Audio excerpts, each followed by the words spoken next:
Ada yang majikannya baik, ya sudah hamil, kontraknya nggak diputus, Ada. terus suruh Tadi kan pulang. tadi pagi itu ada yang ngomong itu melahirkan di Hong Kong kayak gitu kan. Nah ya Heeh. ada. Jadi Jadi yang menjamin itu majikannya ya teman-teman, bukan berarti siapapun boleh melahirkan di Hong Kong. Itu semua tergantung sama majikan. Kalau majikannya mau menjamin karena apa masuk rumah sakit, bla bla bla bla, semuanya itu ada penjaminnya majikan.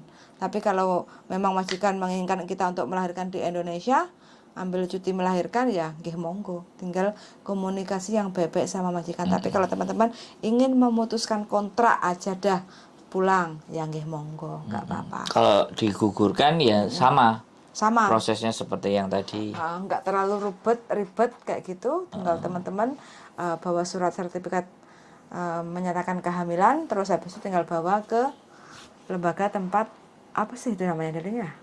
Family